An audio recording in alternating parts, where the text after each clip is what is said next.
Simetría 1. El paso doble Einstein. Con sus dos teorías de la relatividad especial y general, Albert Einstein, 1879-1955, trajo un nuevo estilo de pensar sobre los principios fundamentales de la naturaleza. Para Einstein, la belleza en su forma concreta de simetría adquiere una vida propia. La belleza se convierte en un principio creativo. Trasfondo mítico. Al describir su enfoque de la ciencia, Einstein dijo algo que suena inequívocamente precientífico y evoca a aquellos antiguos griegos a los que admiraba.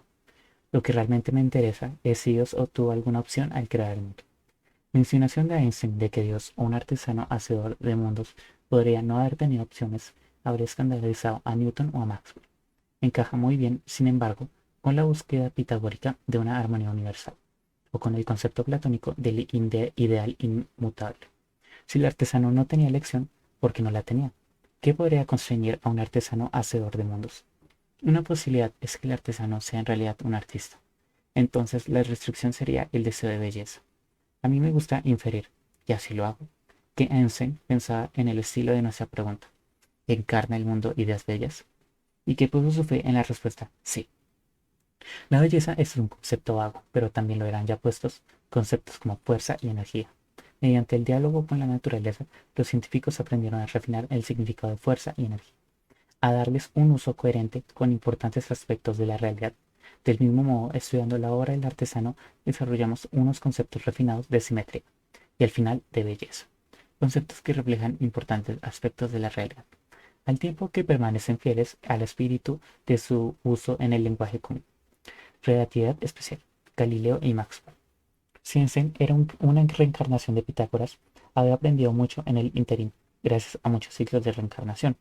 Einstein no abandonó, por supuesto, los descubrimientos de Newton, Maxwell y los demás héroes de la revolución científica, y tampoco su respeto por la realidad observada y los hechos concretos.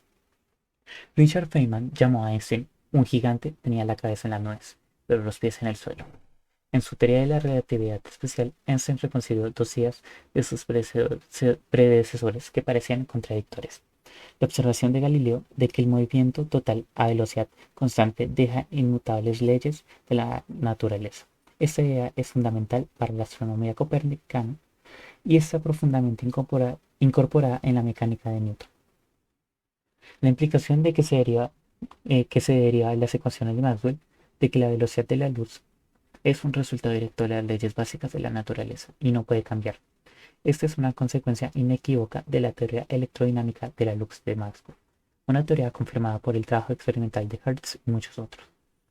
Hay una tensión entre estas dos ideas. La experiencia indica que la velocidad aparente de cualquier objeto cambiaría si tú mismo estás en movimiento.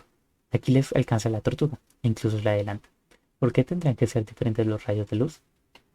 Einstein resolvió esta tensión analizando de manera crítica las operaciones implicadas en sincronizar los relojes en distintos lugares, y cómo ese proceso de sincronización cambia por el movimiento total a velocidad constante. Einstein percibió enseguida que el tiempo asignado a un suceso por un observador en movimiento es diferente del tiempo que le asigna un observador fijo, de una forma que depende de su posición. Al referirse a los sucesos que observa en común, el tiempo de un observador es una mezcla del espacio y tiempo del otro, y viceversa. Esta relatividad del espacio y el tiempo es lo que era nuevo en la teoría especial de Einstein. Las dos conjeturas de la teoría ya estaban allí, ampliamente aceptadas, antes de su trabajo, pero nadie se había tomado ambas lo bastante en serio para requerir y forzar su reconciliación. Cuando las ecuaciones de Maxwell contienen la velocidad de la luz, la segunda conjetura de la relatividad especial, que la velocidad de la luz es invariante bajo transformaciones galileanas, se sigue directamente de la idea que motivó a Einstein, que era preservar tanto las ecuaciones de Maxwell como la simetría galileana, pero es una conjetura mucho más débil. De hecho, Einstein prosiguió dando la vuelta al argumento al mostrar que el sistema completo de las cuatro ecuaciones de Maxwell se puede derivar de solo una de ellas, haciendo transformaciones galileanas para recuperar el caso general. Poniendo una carga en movimiento obtienes corrientes, y poniendo campos eléctricos en movimientos obtienes campos magnéticos. Así que la ley que gobierna como las cargas eléctricas quietas generan campos eléctricos después de las transformaciones de Galileo da el caso general. Ese truco profundo era un vistazo al futuro. La simetría, en vez de la deducción a partir de las leyes dadas, se convirtió en un principio primario con vida propia. Uno puede restringir las leyes requiriéndoles de que tengan simetría. Dos poemas sobre la luz, retejiendo el arco iris. Hay una consecuencia física de la relatividad especial que me parece más bella que todas las demás. Pone juntos muchos de nuestros temas más profundos y sin embargo apela directamente a la experiencia sensorial. Los primeros capítulos de nuestra reflexión, que relatan la física y la historia de la luz y el color, nos ha preparado para disfrutarlo juntos aquí y ahora. Consideremos como un rayo puro de luz con un color espectral definido cambia si lo miramos desde una plataforma que se mueve a velocidad constante. En otras palabras, si hacemos una transformación galileana, por supuesto seguiremos viendo un rayo de luz. Y ese rayo sigue avanzando por el espacio a la misma velocidad que antes. La velocidad de la luz es invariante. Si empezamos con un rayo puro, con un control espectral definido, nos seguirá apareciendo un rayo puro, un color espectral definido, pero de un color diferente. Si nos movemos en la misma dirección que el rayo, alejándonos por tanto de su fuente, o si la fuente se está alejando de nosotros, su color se desplaza hacia el extremo rojo del espectro. O, si antes era rojo, se desplaza al infrarrojo. Si nos movemos en el séptimo puesto, el color se desplaza hacia el extremo azul del espectro, o hacia el ultravioleta. Cuanto más rápido nos movamos, más pronunciado será el efecto. El primer efecto es bastante común en la cosmología, porque las galaxias distantes se están alejando de nosotros, o como solemos decir, el universo se está expandiendo. En ese contexto se conoce como desplazamiento al rojo. Fue precisamente por el desplazamiento al rojo observado de las líneas espectrales conocidas como se descubrió la expansión del universo. Para nosotros la gran conclusión es esta. Todos los colores se pueden obtener a partir de cualquiera de ellos, por el movimiento, o como decimos, haciendo transformaciones galileanas. Puesto que las transformaciones galileanas son simetrías de las leyes de la naturaleza, cualquier color es por completo equivalente a cualquier otro. Todos emergen como distintos aspectos de la misma cosa, vistos desde perspectivas diferentes, pero igualmente válidas. Aquí necesitamos una imagen. En la lámina BD puedes ver el patrón de ondas asociados a un rayo puro de luz, un color espectral, emitido por una fuente que se mueve hacia la derecha, a 7 décimos de la velocidad de la luz. Lámina DD. Un rayo de luz parece tener diferentes colores para los dos observadores, un movimiento relativo. Aquí se representa un rayo de luz emitido por una fuente que se mueve hacia la derecha 7 décimos de la luz de la velocidad de la luz. Si estás a la derecha, de manera que el rayo se mueve hacia ti, el color es azul. Si estás a la izquierda, de modo que el rayo se aleja de ti, aparece rojo. La imagen muestra una instantánea del patrón de ondas con la fuente cerca del centro. Si tú estás a la derecha, de modo que el rayo se está acercando a ti, percibirás su color como azul. Si estás a la izquierda, de manera que el rayo se aleja, aparecerá rojo. En esta instantánea, la fuente se está cerca del centro.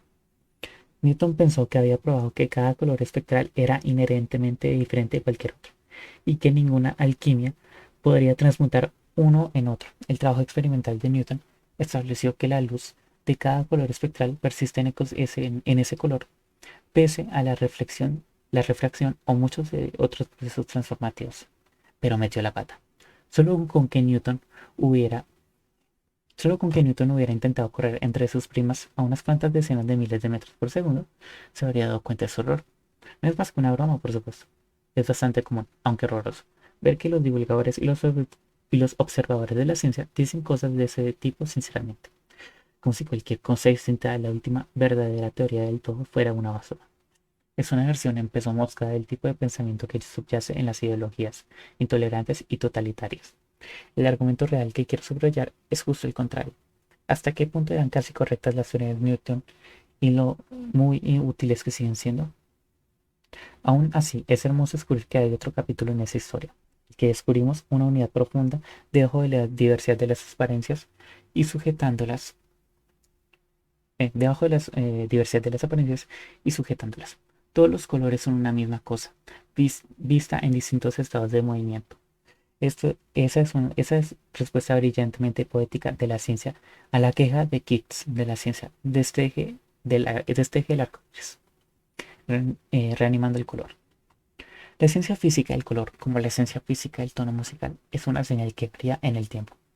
La variación temporal de la luz es demasiado rápida para que nuestra sustancia pueda seguirla. Su frecuencia es demasiado alta, y por tanto, para sacar lo mejor posible de una situación difícil, nuestro sistema sensorial procesa la información y codifica solo una pequeña parte de ella como color percibido. Ese código al final conserva pocas trazas de su origen. Cuando percibimos un color, vemos un símbolo del cambio, no la propia cosa que cambia. Pero podemos recuperar algo de la información subyacente, en concreto trayendo de vuelta la variación temporal, cambiada de escala para adecuarse a las habilidades humanas. Mediante este acto de restauración transformadora, expandiremos las puertas de la percepción. Relatividad general, localidad, anamorfosis y fluidos permisivos. Con la relatividad especial, como hemos visto, Einstein elevó la simetría galileana o invariancia a la categoría de principio primario, un requisito que todas las leyes de la física deben obedecer. Las ecuaciones de Maxwell satisfacen ese requisito, tal y como están. Las leyes de movimiento de Newton no lo hacen, pero Einstein aportó una mecánica modificada que sí lo hace. Para los cuerpos que se mueven mucho más despacio que la velocidad de la luz, la versión de Einstein reproduce las respuestas exitosas de Newton. La teoría de la gravedad de Newton, sin embargo, es mucho más difícil de adaptar. La teoría de Newton está construida alrededor de los conceptos de masa, pero la relatividad especial, la masa pierde su refugio seguro. En concreto, la masa no se conserva. Si esos conceptos resultan extraños, consulta las entradas más energía en términos de arte. Así que si pides a la gravedad que responda a la masa, como lo hace la teoría de Newton, le estás dando unas instrucciones ambiguas. Una teoría relativista de la gravedad requiere unos nuevos cimientos. Al final, Einstein resolvió el problema en su teoría general de la relatividad, mediante un concepto intensificado de simetría. Hizo la simetría en concreto simetría galileana local. Podemos entender la simetría local, que es la que tenemos en la relatividad general, contrastándola con la simetría rígida, que es la que tenemos en la relatividad especial. Según la simetría o invariancia galileana rígida, podemos cambiar el estado de movimiento del universo añadiendo una velocidad total constante, sin cambiar las leyes de la física. Por otro lado, si cambiamos el movimiento relativo entre diferentes partes del universo, imponiendo velocidad que cambian en el espacio o en el tiempo, debemos esperar cambios en las leyes. Si mueves un imán cerca de la aguja de una brújula, la aguja se mueve. La simetría o invariancia galileana local postula que una clase mucho más amplia de transformaciones deja leyes sin cambiar. Dice precisamente que podemos elegir que la velocidad añadida sea diferente en diferentes tiempos y espacios. Eso debería sonar escandaloso, pues es exactamente lo que acabamos de decir que no funciona. Pero hay una forma de hacer que funcione, extendiendo la teoría. Tras muchos intentos en distintas ocasiones y a lo largo de varios años de escribir la idea esencial de una forma accesible, he descubierto una con la que estoy satisfecho. No por coincidencia, se construye sobre nuestros pensamientos anteriores y trae ideas procedentes de las artes. Hemos estado usando la perspectiva artística como nuestro prototipo de simetría. Puedes ver la misma escena en distintos sitios, obteniendo así diferentes perspectivas. La imagen que la escena proyecta puede diferir y lo hace de muchas maneras, pero todas representan la misma escena. Cambiar de perspectiva sin cambiar de escena es un ejemplo resplandeciente de simetría. De manera similar, podemos ver el mundo desde una perspectiva diferente si le imprimimos una velocidad constante, o lo que viene a ser lo mismo, mirándolo desde una plataforma móvil. Cuando hacemos eso, muchas cosas parecerán diferentes, pero según la relatividad especial, las mismas leyes de la física seguirán vigentes. En ese sentido, seguirán siendo una imagen del mismo mundo. Consideramos de ahora maneras más generales de ver la escena, además de cambiar la perspectiva. Esto nos lleva al territorio del arte anamórfico y de un hermoso ejemplo, la lámina EE. El arte anamórfico utiliza lentes, espejos curvos y otros ingenios para generar imágenes que se organizan de manera interesante y ricas en formas. El abanico de imágenes que puede representar una escena extremadamente mayor incluye algunas apariencias muy distorsionadas. Lámina E. El arte anamórfico no solo soporta los cambios de perspectiva, sino también los otros tipos de transformaciones más generales. La gama de imágenes que pueden representar una misma escena es bastante mayor e incluye algunas apariciones muy distorsionadas.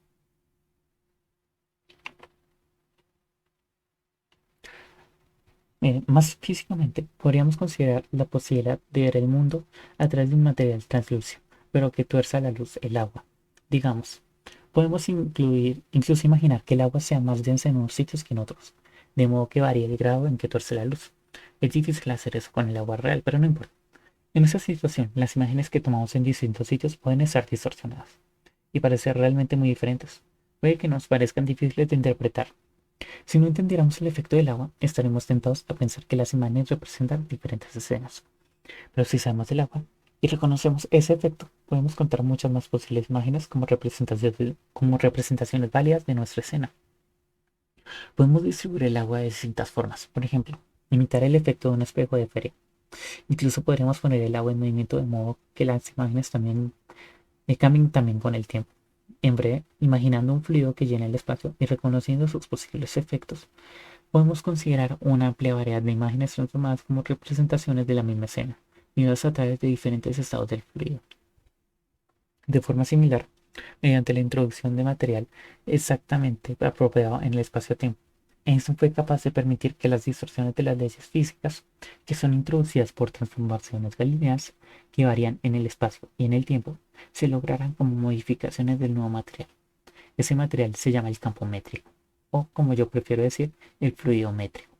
El sistema expandido que contiene el mundo original más un nuevo material hipotético obedece las leyes que son las mismas incluso cuando hacemos cambios variables en la velocidad, aunque el estado del fluido métrico cambia. En otras palabras, las ecuaciones del sistema expandido pueden sujetar nuestra enorme y escandalosa simetría local. Podríamos esperar que los sistemas de ecuaciones que soportan esa cantidad enorme de simetría fueran muy especiales y difíciles de hallar. El nuevo material debe tener exactamente las propiedades adecuadas. Unas ecuaciones con una simetría tan enorme son el análogo de los sólidos platónicos, o mejor, las esferas en el mundo de las ecuaciones. Cuando Einstein resolvió esas ecuaciones, habiendo enriquecido el mundo con un nuevo material, se dio cuenta de que había conseguido su largamente buscada teoría de la gravedad. Las ecuaciones revelan que el fluido métrico que él había introducido para permitir que la simetría galileana local resulta curvado por la presencia de materia, y a su vez influye en cómo la materia se mueve, de modo que el fluido métrico cumple esencialmente la misma función para la gravedad que cumple el fluido electromagnético de Maxwell para el electromagnetismo. Llamamos a sus excitaciones mínimas o cuantos gravitones, análogos a los fotones del electromagnetismo. En esta construcción, el papel de la simetría como principio que gobierna el mundo se eleva a un nuevo nivel. La simetría se ha vuelto creativa. La conjetura de la simetría local ha dictado la estructura detallada de una teoría de la gravedad compleja y fructífera, que describe con éxito la naturaleza. Para hacer funcionar la simetría local hay que introducir el fluido métrico y sus consiguientes gravitones. Debo añadir que este enfoque de la relatividad general que pone el frente de la simetría local en el centro es algo heterodoxo. Lo habitual es que se aplican otros conceptos que motivan de otras formas la introducción del fluido métrico, pero la simetría local es lo que resulta esencial, y el enfoque minimalista no será de mucha utilidad cuando lleguemos a hacer teorías sobre otras fuerzas. Al hablar de su teoría, Einstein usaba una terminología diferente. Parte de esa terminología contiene residuos de su periodo de búsqueda en la oscuridad y resulta ambigua o confusa, menos para mí. Pero en lo esencial, su covarianza general corresponde a nuestra simetría galileana local. Para el resumen, en una sola frase en nuestra exposición, parece correspondir a su homenaje a su elección. Los gravitones son los avatares de la covarianza general.